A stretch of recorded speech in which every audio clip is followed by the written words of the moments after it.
seems. All right. So we're going to talk about Bitcoin custody, or custody, I'm not sure it's the right word, so safekeeping, I changed it at the last minute. This is not about, it's not too much about how you should store your Bitcoin. It's more about what can be done for different range of people, institutions, amount of money. And also, I'm really trying to get into the what you can do with Bitcoin. Not just with the tools around it, like hardware wallets or like different type of metal storage of your seed or whatever. It's really about, yeah, what can you do in Bitcoin itself. I'll try to cover some of the other aspects of what you can do at home, but probably not too much of that. The first thing is that there is no perfect solution. There is not one thing that you absolutely need to do. So we have, so this is one of the way of calculating the risk.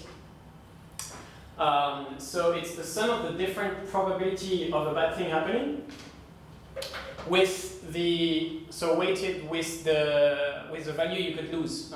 So that's what is used in financial systems or banks and stuff when they value the risk.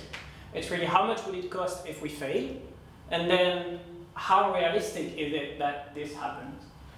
So if it's more amount of money being lost, for example, a fraudulent transaction with a credit card or whatever, they don't care too much. They prefer to pay the, like to refund the transaction or whatever for a chargeback, even at their cost if they have to, than inventing a completely new system of doing transactions. So it depends really on the value. If it's about like the bank account being empty, then yes, that would put a lot of effort into protecting it if there is an actual risk that a probability that it would happen. In Bitcoin, we have the same thing. So the more money, I don't know if, yeah, I'm probably not in the right place. Push that bit.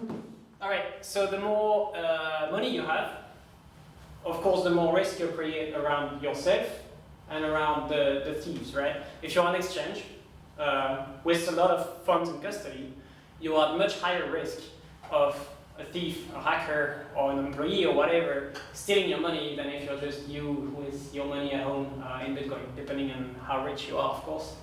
But I assume nobody is in the super billionaire type people here.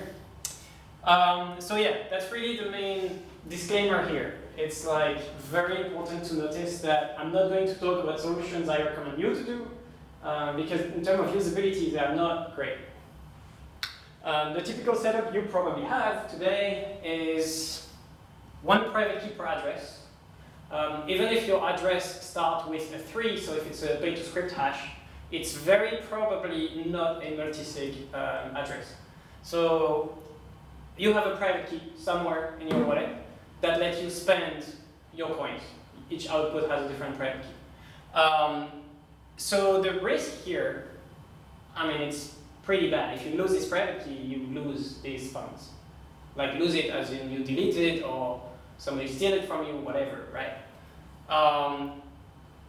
So yeah, you have different risks associated. Right now, everybody uses HD wallets. So that's when you write down your 12 or 24 words on a piece of paper when you set up your new wallet. That's following the BIP39 and BIP32 wallet derivation. So you just have one secret to store, and each of your address is related to a different private key, but you don't have to think about that. Back in the day in Bitcoin, before we had the derivation like that, you had to do backups every once in a while because, for example, the Bitcoin Core wallet would be pre-generating 100 addresses, or private key, public key. But every time you spend it, or every time you have change or you receive things, it would use one of these addresses. So very quickly, after, let's say, I don't know, 50 transactions between receiving and having change, you would be through these 100 addresses. So your backup that you did at the beginning doesn't know the future addresses. So every once in a while, you needed to do a new backup because there was no way to guess the new private keys. They were completely independently generated private keys. So you generated a specific amount of them and you could use them, but you needed to always do new backups over time. Because your backup only knew the next 100 private keys. All right? So HD wallet, great for the user experience. Before that, it was really bad. But the problem with HD wallets is that now you only have one secret to lose. It's not really one private key per address, although it is technically, but you can have just one secret leaking and you can derive all these addresses forever in the future with it. So the mnemonic is what you write on a piece of paper, but there is also a seed. The seed is actually a number, it's not the same thing. And then you have the extended master private key, so the expriv. So you have different ones, different level, but if you get one of those, you can derive all the future, all the addresses after it in the HD wallet. So leaking one of those is really bad, and you never know if the hacker has it. It might be just waiting for you to have enough money before using it. So yeah, using one of these wallets, you have to be really, really careful that your secrets, any of these three, is really secure. And even exchanges today use this kind of secrets. So if an exchange loses just one of these, yes, go ahead. And also lose one private key. Yeah. And with an extended public key, you can retrieve the extended private key. Yes. So yeah, the way it works is that the secret itself, so the extended thing, is that half of it is the chain code. Is it called chain code? Yeah. So it's the like another secret you add for the derivation path. So just having the private key is not enough. You also need this chain code secret, and that's what we call the extended private keys when you have both of them. But you can recover it for an extended public key, the chain code, while you cannot. While you still need the private key as well. Yeah. But yeah, so this is like hard to secure, especially when you're big, because you just need to lose one. Back in the days, you might have heard of Mt. Gox. So the Mt. Gox was an exchange, a very big exchange in Japan. But when they had all their problems, it was before these kind of addresses. So they had to do all these weird backups, like generating thousands or hundreds of thousands of addresses in advance, doing the backups, etc., etc. And that also explains why they lost so much funds, because the backups were not as simple as today. It's not just recovering one thing and you can regenerate your wallets. And there is an interesting story with one of the hacker who stole one of these backup with a lot of addresses. And at some point, he was using addresses that Mt. Gox was also using, because they were using this in their wallet while the hacker was using it in his wallet. And so when he was sending a transaction, there would be some change going in, and that would be seen as a deposit in some accounts in the Mt. Gox, just because of the way the wallets were built at the time. So yeah, super weird, but super interesting in terms of the architecture of systems. Anyway, so yeah, today you have different type of addresses. We just saw that when paying your beer earlier. So your wallet only accepted the old ones, starting with 1. Probably would also accept one of the 3, whatever. So that's pre-SegWit. And now we have something called segregated witness. It's an upgrade that was pushed, I don't remember when, it's been a while, 2015? 17. Yeah, when? 17, all right, so it's not that old. Thought it was older. And so now you have something called the native SegWit addresses, which start with BC1, and that was what our BTC-based server was generating. So your wallet didn't recognize it, but well, it should in the future. So looking at the address, you don't necessarily know what secret is behind it, especially if it starts with a 3, because the 3 is usually used for the scripts. It's called a pay-to-script hash address. And that's what every single multi-sig today uses, for example, when you also have the SegWit ones. But yeah, starting with a 3 doesn't mean it's a multi-sig, and a lot of people think that today. All right, then yeah, usually people put that either in a hardware wallet or in different software wallets on your phone. It's not as secure as on the hardware wallet.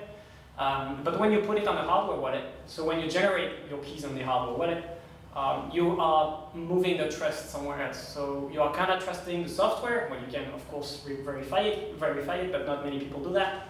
So you are trusting a different person, right? You're trusting the hardware. What the hardware protects you from is any malware on your computer or on your phone. So it just protects your key from being stolen by a malware on your computer, but it doesn't, prevent it from maybe physical attackers, depending on the wallet, or even from a bad player or bad supply chain attack that you could have depending where you put your wallet, etc. So it's okay for people like us, probably, but this is not okay for an exchange. They would just not buy a ledger or whatever Trezor and put all their funds in it. The risk is way too high. Some people, but very few as individual, use multisig. You have different way of using multisig. You can do it yourself with a wallet like Electron and defining different ways of doing the multisig. You can do hardware multisig with different vendors of hardware wallets. So you can do that today. You can buy a ledger, a Trezor, a cold card, and each one of them has a key, and each transaction that you send needs the signature from the 3 wallet, and you can do that with an Electron wallet today on your computer. So if you want to go hardcore, you can do that kind of stuff. But in all this case, the backup is mnemonic for the HD wallets. Also, one of the mobile wallets is called Green, now by Blockstream. Before that was Green Address. So Green has second factor handling, but the way it works is actually multi-signature. So their server is also signing with their own key when they receive confirmation of your second factor. So it's a good way of, even if your phone is compromised, nobody can spend the money without giving the second factor, because they wouldn't sign it, hopefully, except if it's them compromising your phone. Single point of failure might be acceptable, being just one mnemonic or whatever, when it's 4 people. Also, some people are starting to say, it's starting to have more publicity right now that hardware wallets, because they are designed only to keep your cryptocurrencies, are actually a pretty high risk of being attacked at some point.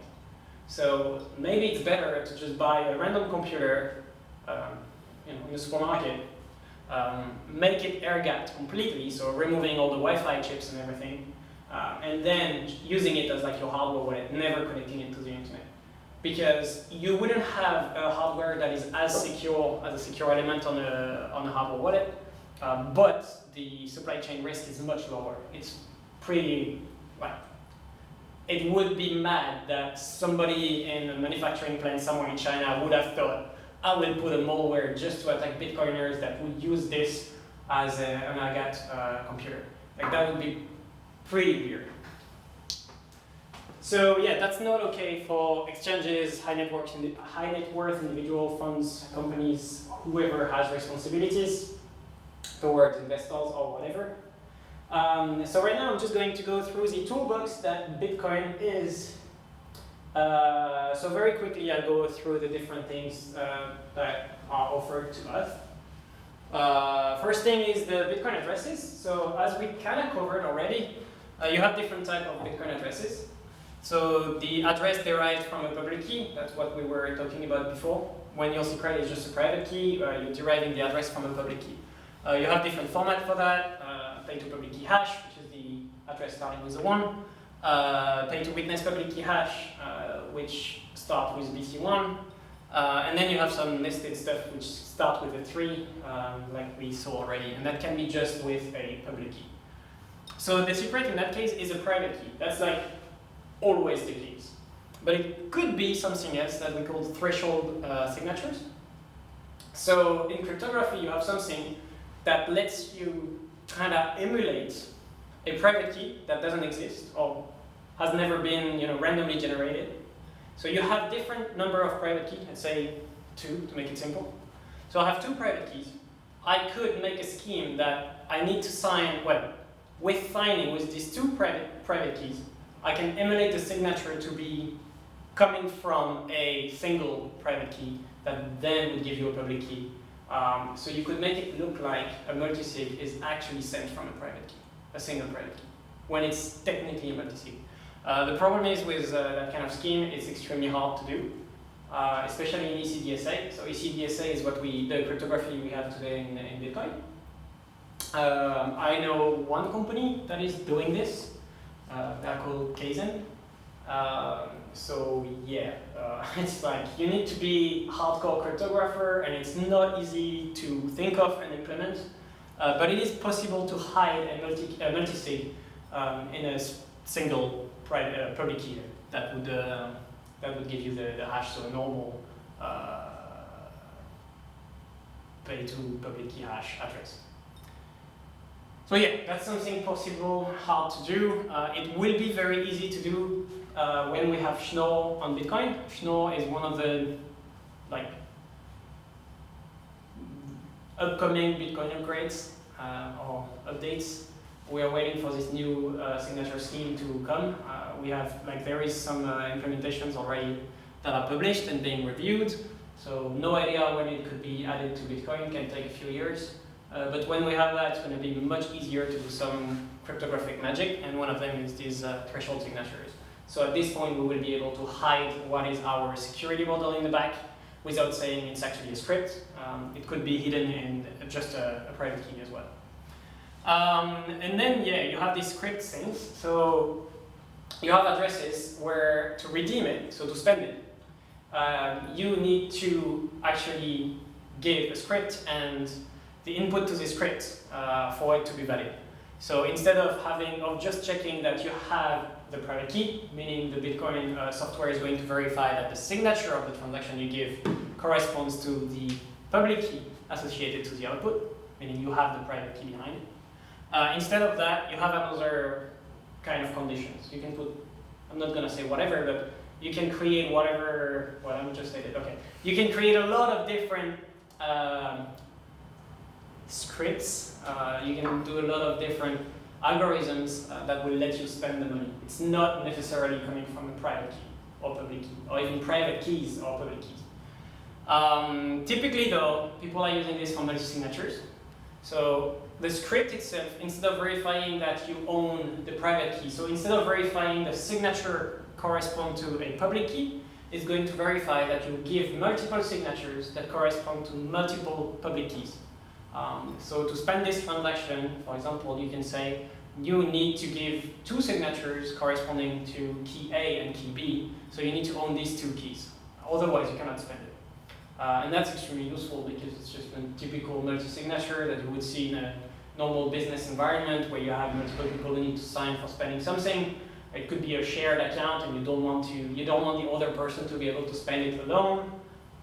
It could be just that for your own personal safety, you don't want to keep a copy of your private key in multiple places, and instead you want a copy of different private keys. And if any one of them is compromised, so if a thief or whatever go into your house and get one of your private key, it's not enough to spend your coins. They would need to break into different places. So multi-signature is extremely powerful to secure your funds. So yeah, multi-sig is like the basic stuff in scripting. But you can have also conditional branches. That is more rare today in Bitcoin. But this is where the industry is going. So that is how, that's mainly what I will talk about today. It's the different kind of conditions and weird things you can do. But a very, very basic one here is either, so let's say out of this room, we have a single wallet. So we are 6 people right now. So each of us provide his own public key. Of course, we keep our private key secret, right? Nobody else should have it. We create an address, and this address is created from a script that will say any 3 of us can sign a transaction. Any 3 out of the 6 can sign a transaction and spend it. But in that case, it will take at least a week to be spendable on the Bitcoin network. But if 5 of us sign it, it's spendable straight away. So we can have different kind of conditions. If just one of us disappear for whatever reason, great, we can still spend the money. We're not stuck forever, or lose the key or whatever. That would be really bad. So if you do a 6 out of 6 and you don't have any other condition, any single key going offline and you lost all the funds, right? So this kind of conditional things are very useful for custody. You also don't need addresses. That is, yeah, if you're very new to Bitcoin, that probably doesn't speak to you. And if you've been in Bitcoin for just a bit, that might be something you learn today. So you don't need an address to send money to somebody. So they can actually give you a script, and you can put that script in your transaction. So there is no address to send to. There is no QR code to sign. to scan.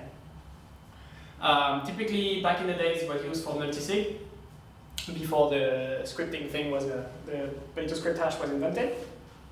So you could do multisig in and output. So the output itself would have multiple public keys, and yeah, you would just have to, do the same thing, but it's in the output, so there is no address out of it.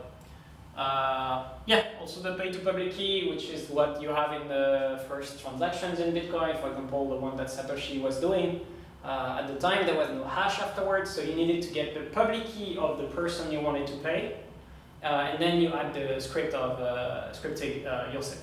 So you would have to, you have to build the transaction for the person when they give you the public key. It was kind of weird, and the way it worked was that it was interactive.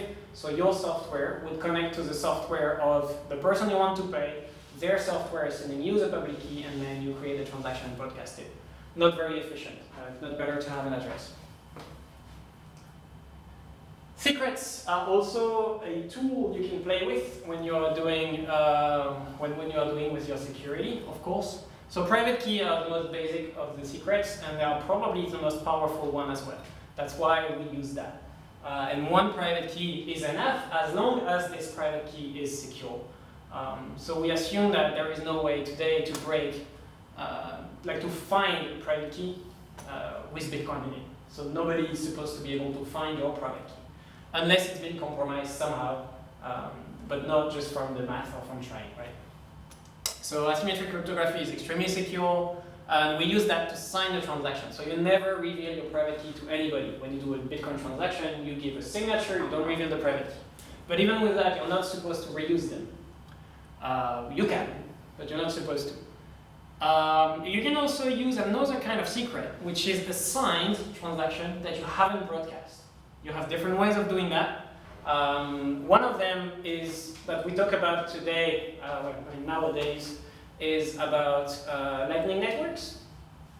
So in Lightning, when you send money to somebody, when you send a payment, the whole process to go to the next step of the channel, so to record all these steps and figuring out who owns what, we are signing, when the two participants are signing transactions that they are keeping, they are safekeeping, which are like the revocation transaction if somebody tried to cheat. So if somebody tried to force close on the other person, the punishment transaction is a pre-signed transaction that is kept as a secret. But you can do that for your own security as well. You can have transactions that are pre-signed. Let's say I am signing that all my Bitcoin, I'm creating a transaction that all my Bitcoin, they are moving to another ledger wallet that I own somewhere that is empty right now. I know I own the hardware wallet. I know it's set up properly, and I'm signing a transaction that is going to send all my input to this hardware wallet. I'm keeping this transaction because I don't want to do it. But at any point in time, if I think my hardware wallet or whatever is compromised and hasn't been, abused yet, I can just push this transaction to the Bitcoin network and move all my funds. But what that means is also that anybody else in the world having this transaction can push it. They cannot modify it because they don't have the private key, but they can push it for me. So you can pre-sign transaction and give them to people. You can think of a lot of different applications for that. It could be a deadman switch, could be anything, right? So you could give transactions to people instead of giving them private keys. That let them move the transaction, but they cannot change the output. They cannot choose where the money is going. So very useful for any kind of legal thing where you would give the transaction to your lawyer and they push it only if whatever event happens, but even the lawyer cannot steal your money. The only thing they can do is move the money to the predefined address that you set up already back in the day. Extremely powerful kind of secret. Nobody uses it, but it's really cool. Then you have a lot of weird things that can be used. Typically it's the pre-image of a hash, so a secret.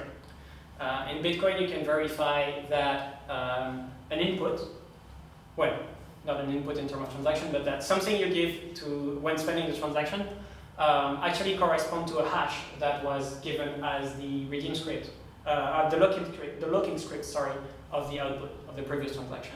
So let's say anybody who knows my password, which is like, I don't know, potato, can spend this transaction. So you can code that in Bitcoin. You can just hash the word potato, put it in the output, or in the script, in the locking script of the transaction, and then to spend it, you just have to input this potato word in the input in the redeem script of your transaction.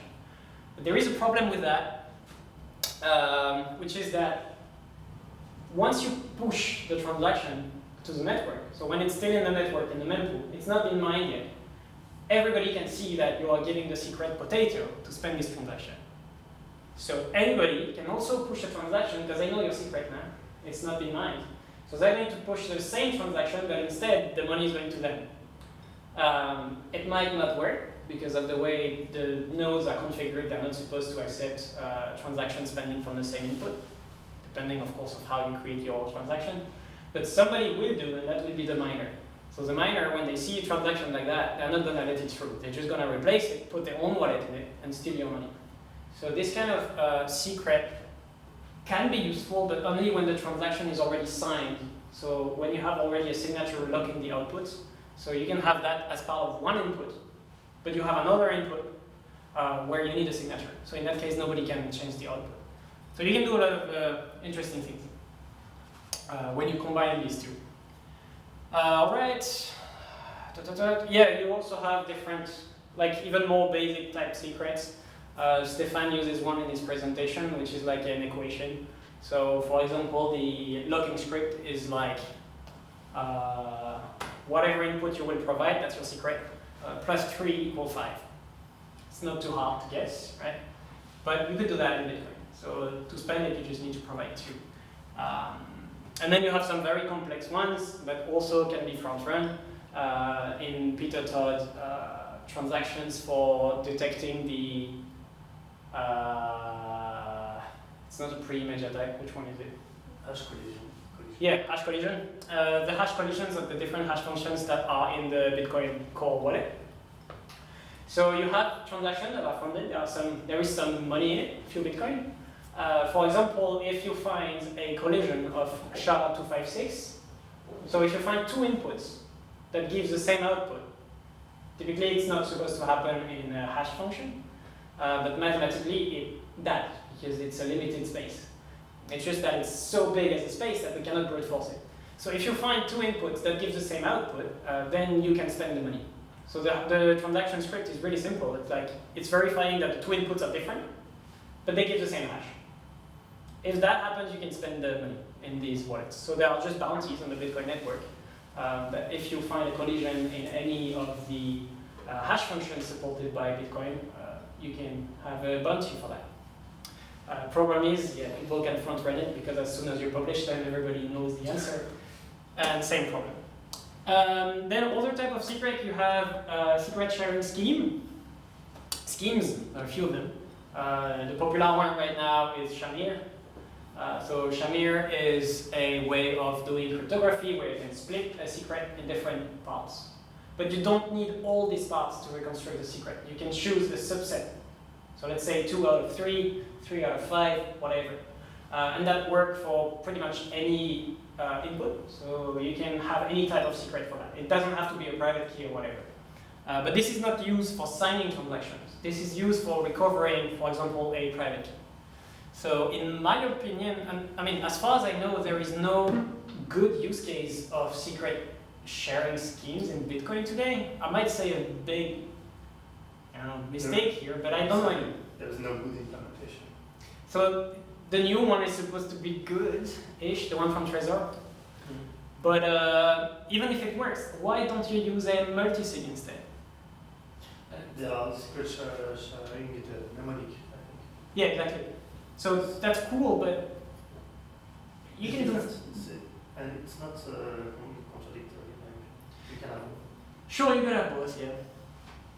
But yeah, okay. You could have both. I just don't really see the point when you can do multisig. It would be cheaper, of course. Like if it's really a last resort thing, and every time you spend a transaction, I would need to provide my script with my 2 signatures out of 3 or whatever. That would cost me much more fees. Not if it's just 1 signature from a private key that I can then recover with a Shamir. But yeah, I don't know. I don't like the idea that you still need the private key to sign your transactions anyway. So that's your single point of failure. So an attacker is not going to try to find the Shamir secret, he's going to find your private key somehow. But anyway, it exists, so probably some people found a cool way of using it. I just don't like Shamir in the Bitcoin world. It's useful for all the things like finding your GPG key or whatever, but yeah. And then script. So script is the language you use to build scripts in Bitcoin. And there are a few interesting, well, this one is script. There are a few interesting things that you can do in Bitcoin. And these two are scripts that are related to these two fields. And yeah, lost a few hair trying to understand how they work, but they work. So unlock time is in the input of a transaction. So when you send a transaction, so you build your transaction, you sign it, you send it to the network. The network is going to verify if you have an unlock time specified that the date or the block height, so the block number, is bigger than the unlock time you have in your transaction. So you can send a transaction and say it cannot be spent before the 1st of January 2020. You can do that today. Just put an unlock time of whatever, saying it's not valid before the 1st of January 2020, and that's great. Problem is, it prevents this transaction to be added to the Bitcoin network before that date, but it doesn't prevent you from signing another transaction without this limit and mine it right now. So it's not a security measure as such, it's just a way of delaying your transaction to be mined for whatever reason. So it can be set in two ways, either a date or a block height. So saying, you know, block 600,000, which is going to be mined, I don't know, like this week.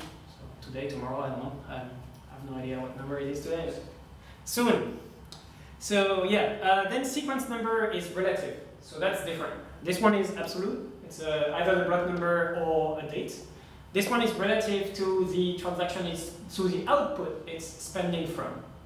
So if the transaction I am spending from has been mined yesterday, my sequence number can say, you know, 2 days after the previous one was mined.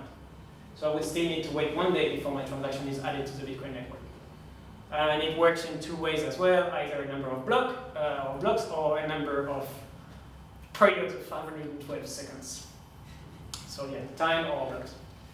And then these ones, so these two have the same problem, which is that when you create such a transaction, it just enforces that this specific spending transaction that is in the mempool cannot be mined before we satisfy this condition. But it doesn't say the output you're spending from cannot be spent from before that date. It just says this transaction cannot be mined, but you can do another one that is spending the same output, making the new one invalid, well, the old one invalid. Clear? No? Ish. All right. And then they added these two things, which are super useful because it actually blocks the output to fit these conditions. So instead of just having it in the new transaction, you actually put it in the old transaction. And this first one here is in the output, you're going to say, this output cannot be spent before the 1st of January 2020. That's much more useful. And this one says, this output cannot be spent, let's say, 200 blocks before 200 blocks have been mined after this transaction was mined. So this is enforcing this as like, there is no way to spend before that date. While the other one is just for itself. So it's kind of useless. Not useless, but yeah. Okay, so let's go into what people can do, what exchanges do, what funds do or should do. Actually, what most people do today, or companies do today, is basic. It's a multi-sig X out of Y, so let's say 3 out of 5. That's what they do. So instead of having a single point of failure of losing one private key, they would have different computers, different HSM, different hardware wallet, different people, whatever. They have a set of keys, and they need a subset of this set of keys to sign transactions. There is a lot of ways to use that. One of them is you own, let's say it's a 3 out of 5. You as a person own 3 different devices with 3 different keys. Could be your hardware wallet, and your computer and your phone. That's pretty reasonable. Everybody has 3 devices like that. Should have. And you need these 3 to actually spend your transaction. If you lose any one of them, you can still use the service that is provided by a third-party company to recover them or to do a key rotation. So some companies do that. Casa is doing that. Actually, in Casa, I think you have 4 of them. One of them is in your cold storage somewhere, and you need them to rotate your key if you lose one of the 5. So you can still do everything yourself with 3, so you don't need them. But you need them if you want to rotate the 5th one that you lost or whatever. So to move all your funds out and create a new set of 5 keys. Yeah, so that's cool, but you can go much further. That's not much further. That's just another tool you have, another cool stuff. So RBF is replaced by fee. It's just a way to say that if you try to double spend this output in the mempool, so before it's been mined, if RBF is set up, if the bit is set, so if it's active, let's say, you will be able to replace your previous transaction by a new one if you pay more fees. That's useful for different reasons. The most basic one is that, like me, you don't like spending fees, so you put the minimum fee all the time. But at some point, the guy I'm trying to pay is like, dude, it's been 3 days, it's still not mined, pay me now. So then I can increase the fee, right? That's one use case, it's pretty cool. But now you can do that with a time lock transaction. So, what does it do? Actually, you don't need RBF for this example, I think. Maybe I had another one in my mind. But anyway, so you can do a time lock that you sign yourself in a pre-signed transaction for, let's say, whatever. No. Wait, I don't remember what I wanted to say. Fuck, I'm tired. Yes, okay. So you can enforce that every single transaction you do have these 2 things. So you can replace it yourself if you want, but you're going to put a timer. So let's say I am scared every time I spend my Bitcoin, which I think everybody kind of is, especially at the beginning. You're always triple checking the address and everything.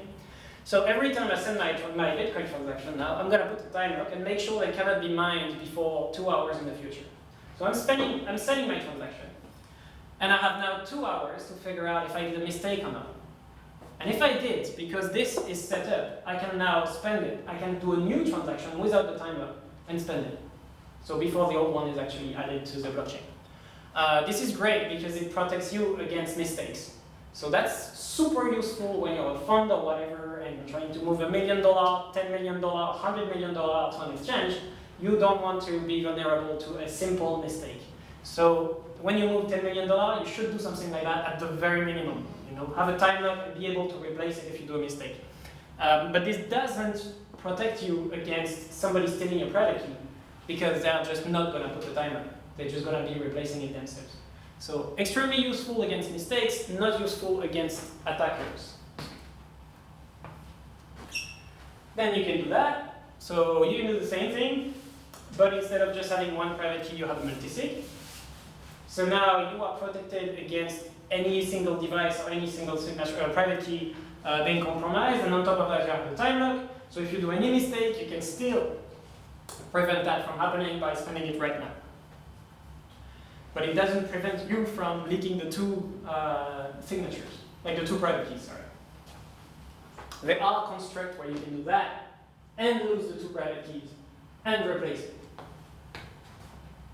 Depends really how bad you think you are at securing your things.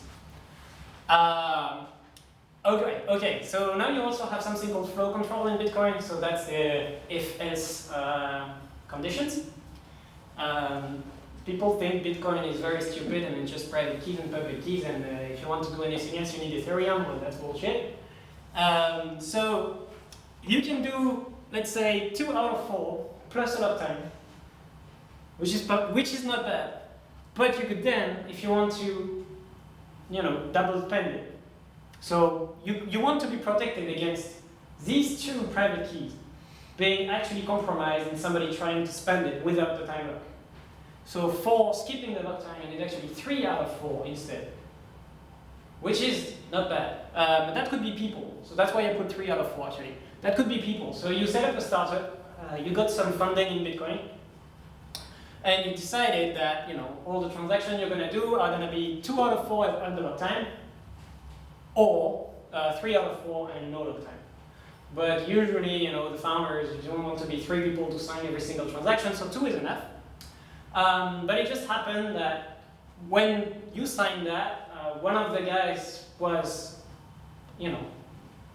looking at your computer or figuring out a way to steal your private key.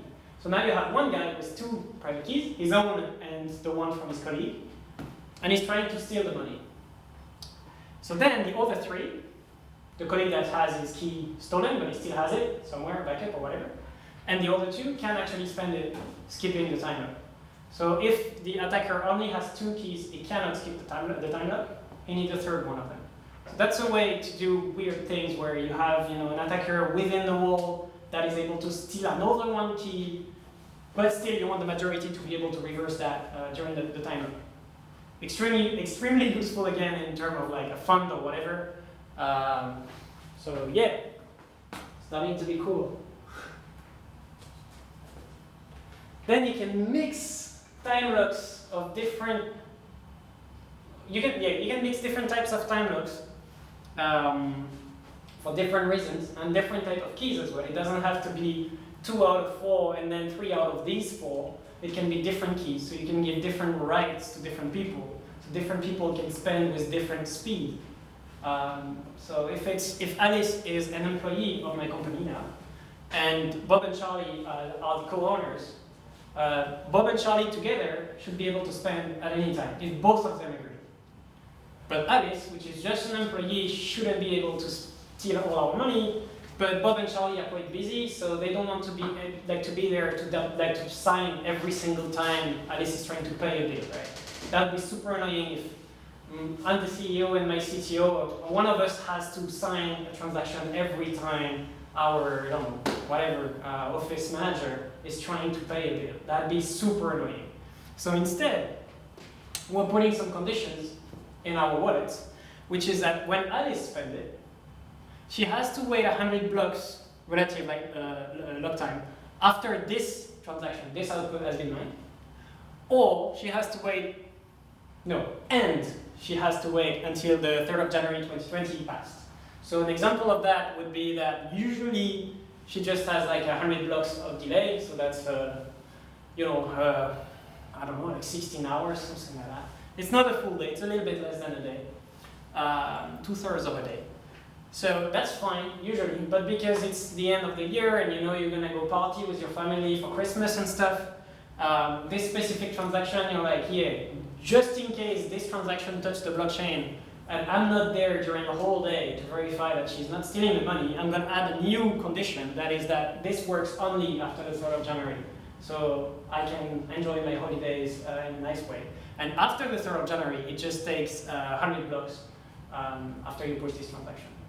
So if you push this transaction, let's say on Christmas Day, the 100 blocks are going to go through. That's fine. But this condition will remain. So this output, this one, will be able to be spent as soon as this condition is reached if this transaction has been mined more than 100 blocks back. What I'm trying to say is that this 100 block is not from the time Alice tried to spend. The 100 blocks is from the time these conditions have been pushed to the blockchain. All right.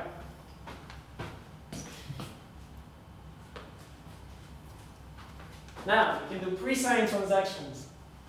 All right, what is my use case there?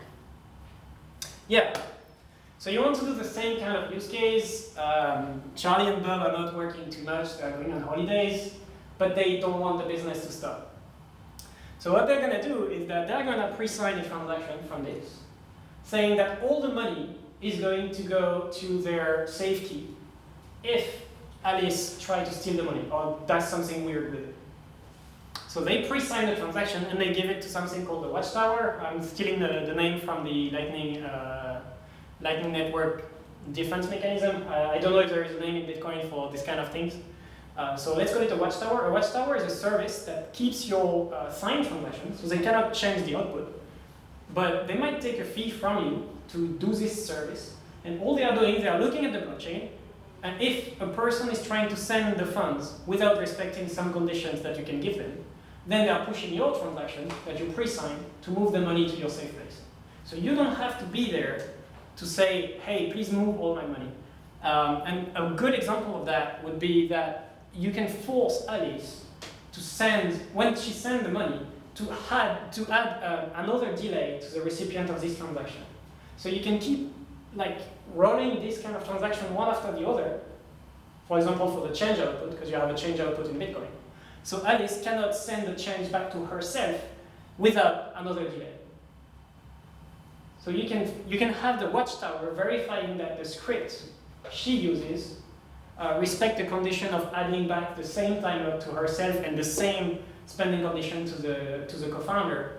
Otherwise, it's going to publish the thing and just take the money from her and protect it. So you can have services that check that kind of stuff. So in this case, the watchtower is just checking that nothing bad is happening. Now you can go further. The watchtower doesn't have to be here to prevent bad things from happening. It can also be there to enforce good practices. So instead of having the watchtower as like a punishment mechanism, it can be used as a signing server. So I don't know if I have an example. I think my next one is different. Yeah. So a signing server is not enforced at consensus level. This is not Bitcoin script, but you could say it's a multi-sig, 2 out of 2, and it has to be Alice plus the server who sign every transaction. And the server is just going to make sure that the format of each transaction that is pushed to the blockchain keeps having this protection mechanism every time at every level. So Alice cannot just take all the money and leave the company. The problem with that is that if Alice managed to find a way to break your server, then she can steal the money. This is not enforced in the blockchain. The only thing enforced in the blockchain is that it's a 2 out of 2. If she finds the private key of the server, she can bypass the condition that the server is checking before signing. All right? So here the server is signing. It's a machine signing transactions if conditions are respected. Now you can have pre-signed deleted key. That's really cool. You can do a lot of really cool stuff with it. So typically, you don't trust anybody else to do this because you cannot prove that they deleted the private key. So it has to be for you. So it has to be some kind of a thing you do to protect yourself. Yeah, well, a good example of that is if one day, and it will happen at some point, in Bitcoin, if the price keeps going up, people will keep talking about it and be like, wow, all these Bitcoiners that came to the meetups here, they must be billionaires, even if we're not. And so you will have some mad or stupid people that will try to rob us, that will come to our house and threaten us, or whatever. A good way to prevent that from happening is to have a burn key that everybody start pre-signing. So you pre-sign a transaction that is burning all your money, and you delete the private key, so you basically cannot prevent it from happening if you push this transaction, so you're never supposed to push it. But that's a good deterrent, especially for businesses or things like that. If something really bad starts happening in this industry, they can just probably burn the money. So if you are under threat, you just burn it. That's it. The thief doesn't have anything to gain from it. You don't have anything to gain from it. But as an industry, it's like a nuclear power thing in the world. It's a very good deterrent against this kind of theft. If people keep having this nuclear option, then we're pretty good. If every time somebody tries to rob us, they might have the risk of nothing to gain because the money is gone. They can keep threatening you. It doesn't matter. You don't have money anymore. That's a pretty good thing. So you have different ways of doing this. It can also be to move everything to a specific address. instead of a burn transaction that actually deletes, like that actually makes the coins unspendable, it could be moving the coins to an address that will be only unlocked in, I don't know, 5 years, 10 years. So you do that, and then the thief kind of have to keep feeding you for 10 years if they want to move it afterwards. So you can have a lot of things like that. You're like, Nick, try to threaten me. I'm gonna make it as annoying for me as it is for you, so you cannot extract anything from me. So yeah, you choose your conditions. It doesn't have to be, burning the coins. So it's very useful for deterrent. And also something I thought of is relative block time from publication. So as I said before, we have the relative block time, the number of blocks you have to wait after the previous transaction has been mined to spend it. So if I push a transaction to the blockchain right now with the condition that Alice cannot spend it for 100 blocks, it doesn't mean that it's 100 blocks from the time she published the transaction. It's 100 blocks from the time I published mine. So if she's waiting 100 blocks and then publish the spending condition, I have no time to defend myself. It's gonna be mine. If I want to have time to defend myself, she needs to push it before these 100 blocks have been mined, which she's not gonna do if she knows this is the kind of tricks we're using. So what you can do with a pre-signed deleted key transaction is that the transaction where I put this 100 blocks limit condition, the spending transaction, I'm pre-signing the transaction which have this condition, but I'm not sending it to the blockchain. So instead of sending it right now to the blockchain and then tell Alice, it's gonna take 100 blocks before you can spend it, I'm actually going to give that to Alice, and I'm like, when you want to spend it, you're going to push this pre-signed transaction, because it's pre-signed, she cannot change the output, she cannot change the condition, and at the same time, she can send her spending transaction from the one she's just pushing in the same block, it works. You can spend from the transaction that you're publishing right now. And so she knows that both transactions will be mined, and at the same time, the first transaction to be mined will have the 100 block limit, and then the next one will be published. And if I see that she's only publishing the first one, the pre-signed one, and she's not publishing a spending condition, then I fire her and I move the coins to a safe location.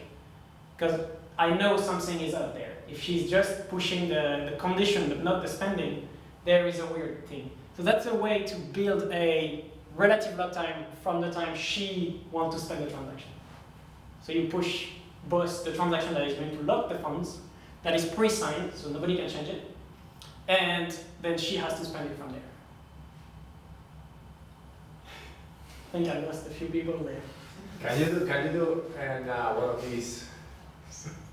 So instead of move to a specific address or move to the destroy whatever, can you do like one of these RLTs for like let's say 2,000 blocks? So then the robber has to sit there with you and wait 2,000 blocks. Yeah, typically you can do that. Yeah. Yeah. Okay, that's cool. You just need to make it long enough that it's annoying enough for this to never have to be pushed to the blockchain, right? So for nobody to try to rob you for it.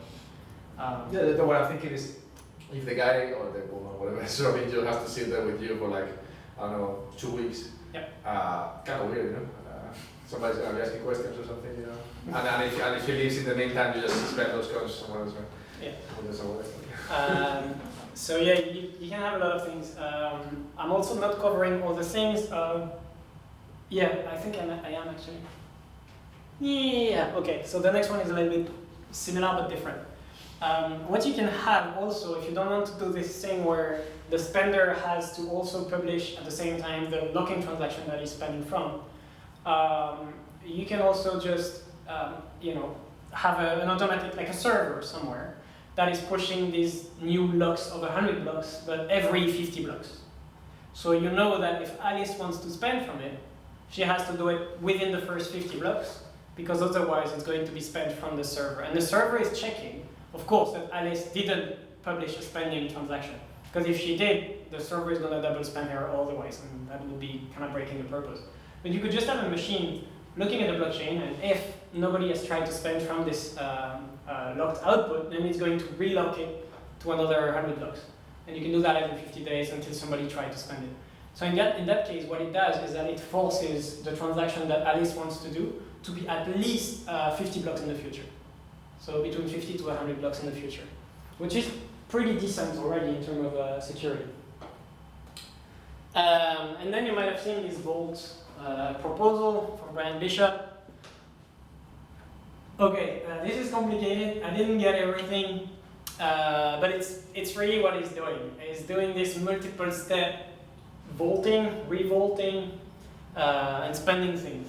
So he has pre-signed transactions that are moving the funds from the vault, from the very, very secure that you can consider cold storage key, to one that has the conditions of like time locks and stuff like that, multi-sigs. And then when somebody wants to spend from this, you still have a trigger to put it back into the first vault, but then you will need to trigger a new time lock at some point in the future. So yeah, it's always like running like this. And in his proposal, he pre-generate 100 volts in the future. And there is a way in his proposal to make sure that the maximum you can lose is 1% of your funds.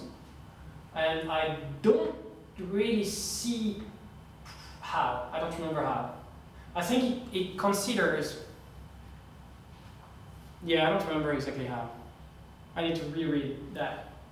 But yeah, there is this this kind of thing he had. He had a flaw in his first proposal that he published, and he just sent a new one right after it, where you have to define what amount of money you're willing to lose. And I don't remember exactly why that. Don't remember. Yeah, so there is that, and then I have no more slides because. That's it for today, although probably there's a lot of things we can talk about in terms of security otherwise. One of them is that when you do multi-sig, you should, during the ceremony, so when let's say we are a business or we're a group of people, we're together, we are generating our private key, you should very probably sign these keys with GPG or whatever. So you can verify in the future that they are not using different keys or whatever. So when you want to send the funds, you can verify that that the addresses or whatever they're generating are valid. So using different type of cryptographic tools like signing things with PGP makes sense in this kind of situation. So you can verify things in the future, because you're not gonna get what I mean.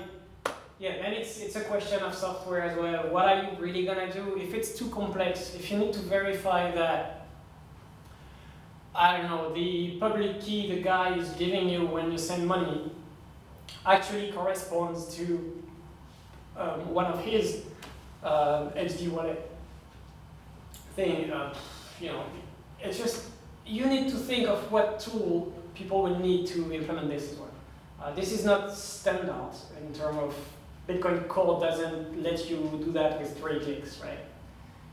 So yeah, building the tools is gonna be difficult. Making sure people are actually using it properly is gonna be difficult. If you remember this one, where you put a time lock yourself on your own transaction just in case you do a mistake, well, you're doing that. Nobody's forcing you to do it. If you want to remove it, and just send a transaction, you can. It's the same thing for you. So this is an actual effort you're gonna have to take to put more conditions on your own spending transaction to protect you.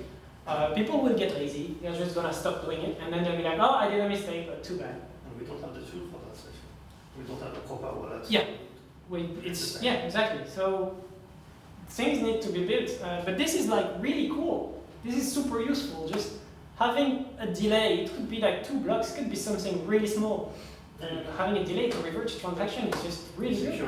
You secure your funds for 1,000 blocks and then you do it again. Or that as well, yeah, even for cold storage. Actually, that was one of the things I wanted to talk about. Cold storage in the traditional sense, or where you have like a key that's been generated offline, rolling dice, never seen a computer, it's written down on like steel things and stored in 3 different locations and bank vaults. and it's never going to touch the blockchain. So this is like long-term cold storage. This is reaching very probably an end. We're not going to keep seeing that in the future, because all these things, right now there are two things actually. They are complex, but on top of that, they are expensive, because you need to push the script every time, the whole script every time with each transaction. So it doesn't make sense for a $5 transaction. It does make sense for $1,000 or a few $1,000 transactions, but over time, these fees will add up. So as of today, not many people do that just because it's kind of annoying and it seems expensive to pay maybe €1 or whatever per transaction. Because it is, but you're paying for the space you use. So if your script is long and complex, it's normal. But with Schnorr, we won't have to pay that cost, basically.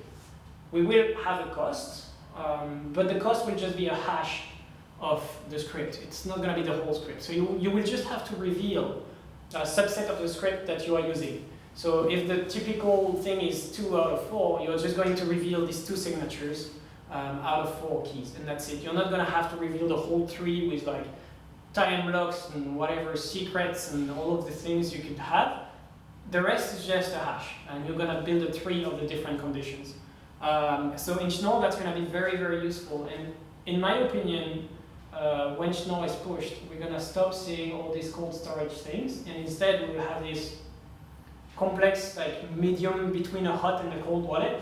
It's going to be hot in the sense that it is on and off on an online computer, maybe even on the server, but you don't care because you have enough security measures that even if you're not there looking at it, you will have pre-signed transaction, you will have backups, you will have a lot of things that can trigger to safeguard your funds.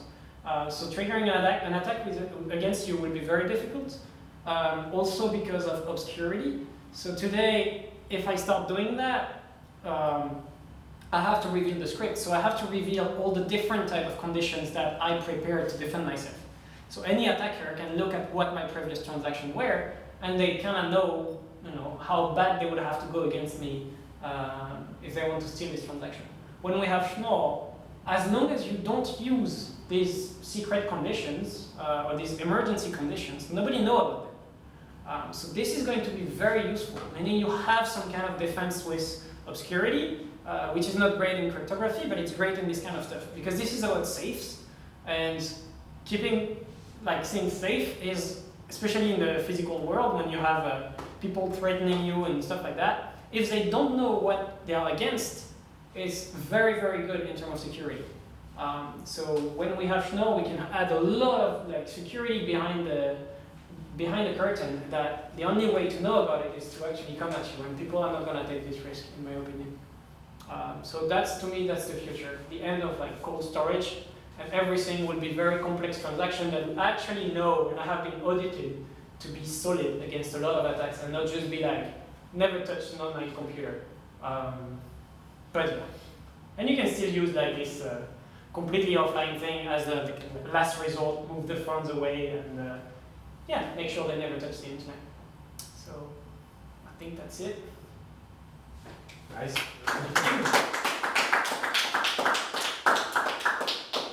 So it's going to be like a new cold hot. You just have different wallets with different levels of security inside.